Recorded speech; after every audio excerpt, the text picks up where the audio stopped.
Hello, this is Mike Smith. Welcome back to another tutorial in Maya. This time we're going to take a look at lighting. Now you may have previously seen my physical sun and sky tutorial. Now physical sun and sky is great for most situations and most scenes, but you'll find you don't get much control over the intensity of the light and also the shadows. So in this particular tutorial we'll have a look at setting up our own lighting system with realistic looking shadows, and also you can see how the object here in the foreground is well lit, yet the objects in the background appear much darker. Now this is just a 2-light setup and it's perfect for small environments or rooms where you really want 1 or 2 objects to stand out more than the ones in the background. So, before we start, we need to make sure our project folder is set up, our scene is saved inside that project folder, and for this tutorial I've got just some basic objects. They've got a basic blinn material. Now a blinn is reflective by default. It has quite a bright specular, which is the highlight of the object cast by the light, and it's very easy to use. So once you start experimenting with that, you'll find it's quite a nice material. But you might want to have a look at my materials and shading tutorial to learn more about that. You can also see my objects are in quite a large open box. Now there's no top and there's no front of this box, just so we can access everything easily.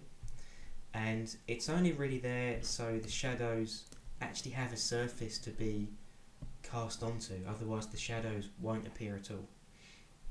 And I've left the background in just so you can see how much the background stands out once we start playing around with the decay of the light. So I'll delete my 2 lights that I placed in there earlier just so we can start from scratch.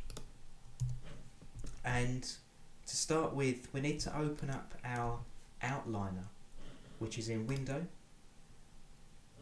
Outliner, and the outliner, if you haven't really used it much before, you should get used to it, but there you can see all the different objects that are in our scene, and also we can access our lights easily. Rather than having to hunt through the scene to try and find them, we can just click on them in the outliner. And to start with, we use the channel box too. Now if you remember, the channel box we can access by going to the top right hand corner of the screen and clicking on this icon right there in the corner.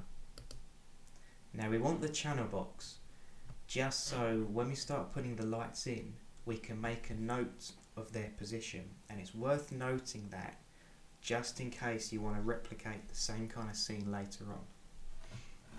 So to put the light in, we can do that 2 ways. Either at the top of the screen go to Create, Lights, and then you've got 6 different lights here. Some of the names will probably be quite self-explanatory, others you'll need to experiment with to actually learn what they're capable of and what you can do with these. The other way to open lights is right here in the shelf.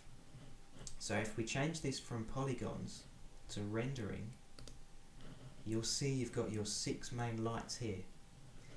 Now in this tutorial I'll just be using what we call the point light, simply because it's quite easy to use. We can access all the shadows, we can change the decay, and you can basically apply all those techniques to these other lights too.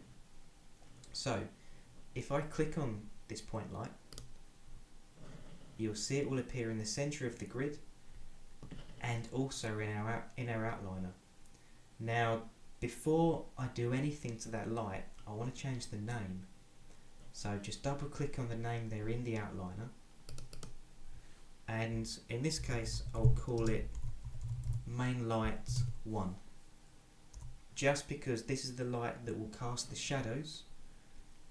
It will actually have or cast the specular on our objects, and it will be the most intense light. Now we can move that. So just go ahead and use your move tool from your tool palette, and then we can position this. Now this is where it's worth noting where your light is, just so you can replicate the same kind of scene later on. So in this case, I want this light to be above my objects, so it's just like a room. I don't want it really high up in the air, I just want it above them a little bit in this case. And as I'm going to be rendering from over this side, I want the light behind us, so I'm going to move it quite far across, not directly above this first object, otherwise the shadow will be directly below it, but I want to go quite far behind, maybe about there for now. And in this case, just so you can see the shadow a bit easier, I'll move it over to the right. Now that will cause the shadow to be cast on the left hand side. So I'll move it over a little bit more. There should do for now. And without adjusting any settings, we can do a quick render of that just to see what it looks like. Now you'll find when you render this without adjusting any of your render settings, if I go ahead and click on the render current frame button, it will render in Maya software, and your light won't really show up that much. You won't see any shadows, and of course our objects don't appear smoothed. So you need to make sure you're rendering in Mental Ray. Now if Mental Ray isn't available in your drop down menu, it's only because the plugin hasn't been activated. To do that, just go to Window, Settings and Preferences, Plugin Manager, click on that, and that will open up this window here. If we expand that and scroll right down to the bottom, you'll see the second one up there is our Maya Mental Ray bundle. So if loaded isn't ticked, tick on that. It may pause for a few seconds depending on the power of your machine. Click on refresh and then just click on close. That should allow you to select Mental Ray. Now if I go ahead and render that again in Mental Ray, I'll just zoom in a bit closer to our objects so we can see them a bit better. You should now find by default we have some harsh looking shadows on the floor. And you can also see the intensity of the light is fairly consistent throughout our scene. So it's actually lit up the objects in the background at exactly the same rate as the foreground. Now we don't want that, we want to adjust this so this background object is much dimmer. So now we can start having a look at our attributes, our actual settings of our light. To do that, we need to go to the attribute editor. Now there's two ways you can open this, either by going to Window and then attribute editor, or if you go back to the icons where you opened your channel box, in the top right corner of the screen there's a small folder icon. That's your attribute editor. So if we click on that, it will open it for us, and make sure you've selected your light. So make sure it's selected over here in the outliner, and then you can see you've got some basic settings here. Now I won't be going through everything, I'll just go through the very basics. So to start with, you can see the type is point light. If you did click on that, you can change the type of light here if you want to, but I'll leave it on point light for this tutorial. We have the colour of the light. You could click on the white box to change the colour, but I'd recommend you do that last. Experiment with your shadows and your decay and your intensity first, then start changing the colour. Your intensity, the default is 1, and then we've got some different options here. The one we really want to make a note of is emit specular, which is the highlight on our object. Now you can see every object, you might not see it very well on the cube, but every object has just one specular. It's on the right hand side because our light is on the right hand side of the scene. You'll find later on when we add another light, you'll have two speculars which look quite unnatural. You might need to actually untick emit specular on that second light, but we'll come to that later on. Our decay rate for now is set to no decay. What we want to do first is have a look at the shadows. So expand this menu here. And the reason we're doing this now, before we play around with the decay, is because we can see the shadows clearly on all the objects. So in our shadow settings, just scroll this down a bit so you can see some more. At the top you have your shadow colour, set to black for now. You can change it to anything you like. I'll leave it at black for this one, just so you can see quite clearly what's going on. And you'll notice there's two types of shadows, depth map shadows, and then towards the bottom, ray trace shadows. Experiment with both. I personally prefer ray trace. I find them easy to use, they render quite quickly, and they look quite good. Now, we can play around with these settings here to create a softer looking shadow. So what I can do is actually zoom in a bit more on maybe just one or two of these objects. And I might need to close my render window down.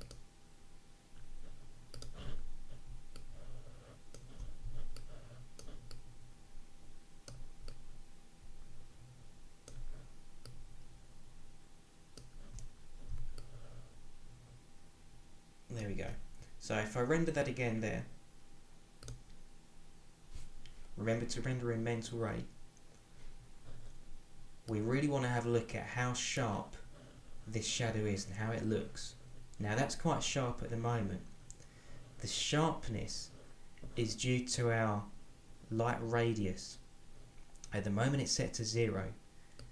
If I try adjusting that and just do small adjustments at a time, so if I set it to maybe 2 and then re-render this, I'm just going to render a section by highlighting an area, and then I'll click on the render region button, just because we don't want to waste time rendering everything, we just want to render this section. Now you can see that's become softer. It's quite grainy. Don't worry about the grain just yet.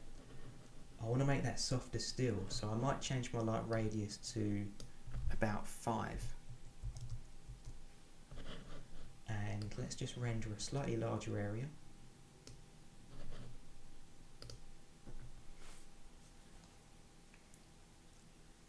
I've left all my other rendering settings at the default settings for now. It's not on a really high production quality, and you can see my resolution is the default 960 by 540, so it renders quite quick. You'll find when you do play around with lighting, it is a lot of trial and error, so you will have to do lots of renders. So don't set it to HD 1080 or 720 yet, you'll be waiting all day for your renders otherwise. So we can see now, by changing the light radius to 5, our shadow becomes a lot softer, but we now want to get rid of this grain. We can do that by adjusting the shadow rays. Now here, you'll need to punch in a much larger number. You'll find if you match it to our light radius, it doesn't really have any effect. You might need to do 7, 8, maybe even 10 times that. So I'll try with about 35 and we'll see how that renders. I'll render just the same region here.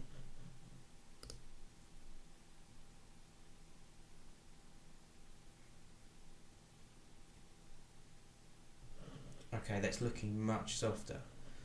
You will find the more you play around with these, so the higher your light radius is and the higher your shadow rays are, or the more shadow rays you have, the longer the render time is. Now there's still a small amount of grain there. What you could do is increase that to maybe 45 or 50 to make that much smoother. but I'll leave it at 35 for now, just so it renders quite quickly. So what we could do is render the whole scene. If I close my render view down and just make sure I've got everything in the right direction. What you could do, if you find when you rotate around everything jumps about quite a lot, if you click on one of your objects, so if I click on this one in the foreground and press F on the keyboard, it will actually center that one in the frame, and then when you rotate, it rotates around just that object.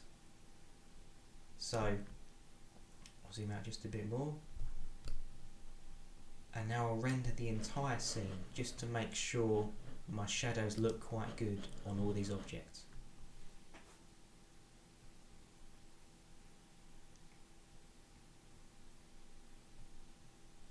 Okay, so it's looking quite good on both of these. You might not see the shadow in the background, it's not really going to show much later on anyway, but at least it looks quite good on these foreground objects. So now we can start looking at the decay.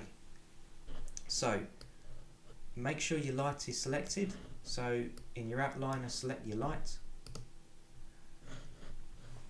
and then in your attribute editor we'll go back up to the very top, and we now want to play around with the intensity and the decay rate. There's 3 types of decay, or 4 if you count no decay: linear, quadratic and cubic. They're just different amounts of decay. Linear being the lowest, cubic being the highest. Now for this particular scene, I really want the background to appear as almost black, so I want a lot of decay. So I'm going to go ahead and set that to cubic. And you'll find if you render that there, everything will just be completely black. With different amounts of decay, you'll need to adjust your intensity. So you might find if your intensity of 1 with no decay is good, on linear that 1 might need to be 100.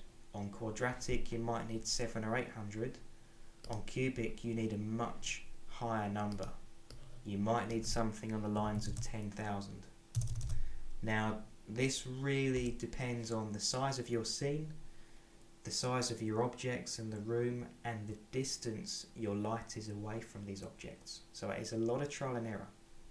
So I'll try 10,000 first, and I'll render the whole frame.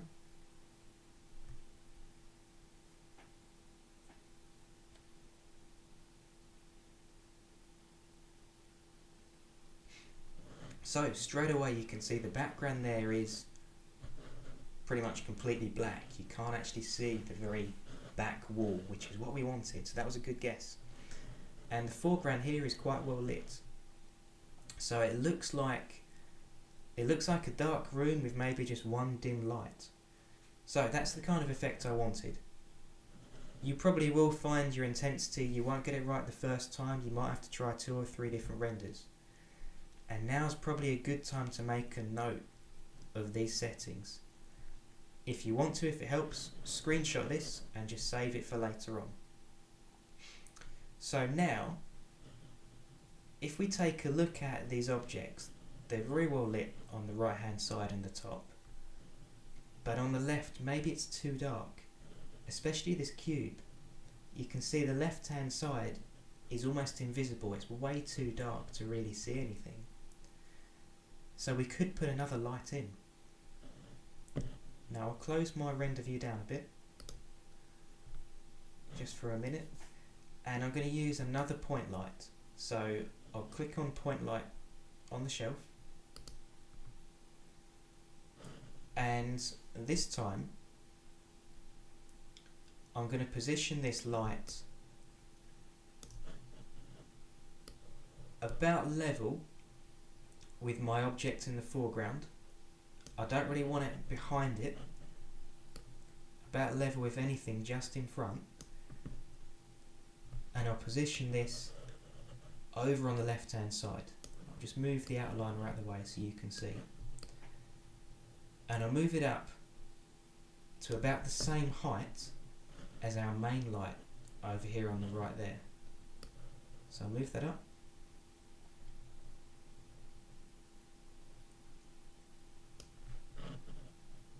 And if you want to, you could rename that in the outliner.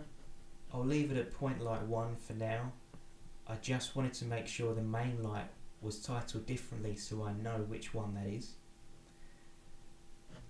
So now if we do a render there, leaving that second light at the default settings, you'll find it will completely bleach out everything we've done. So if I go ahead and render that, and when I say bleach out, it won't be pure white, it will just make the background show up. So there you go, you can see the background, and it really spoils these shadows we've just spent a few minutes making. And also it's cast other shadows, so we want to turn these shadows off. So go into your attribute editor, make sure it's that light selected. So in our outliner here, it's not the main light, it's the new one. I'll scroll down and I want to untick use ray trace shadows, and I'll also scroll up and I want to untick emit specular, because you can see here we've got 2 highlights on our foreground object. It doesn't look very natural. And in this case, I'll try quadratic decay. We'll see what happens there. I'll leave it at 1 for now. I know leaving it at 1 will make this not really sharp at all, but we just want to have something to compare it to. So I'll just zoom into my objects a bit more, and we'll render that again, and then we can start playing around with the intensity of this second light. Now a quick tip, set one light, make sure your first light has the correct shadows, the correct intensity and the correct decay, and then start putting in more lights. And when you put that second light in, just do small changes at a time. So it's this cube I really want to bring out, just that left hand side. So I'm on quadratic. I know I probably need to put in at least maybe 200, so I'll try 200, and we'll render just that section there.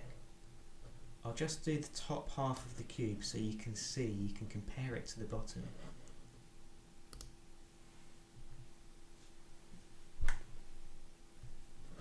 Okay, so that's actually done something, maybe a bit too much, so maybe 150 will be better.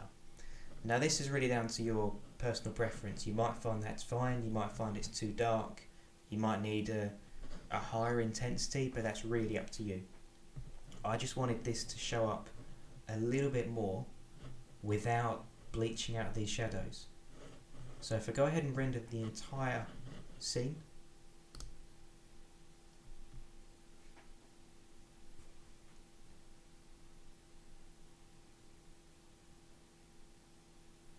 okay, so our shadows are still quite apparent. We still can't really see the background, which is what I wanted, and it has brought out this left hand side of the cube. So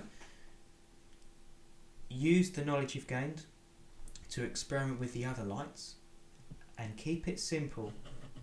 You can see here in the outliner we've just got our main light, and then we've got the other one here. If you want to retitle that, if it helps you, maybe call it fill light or left light.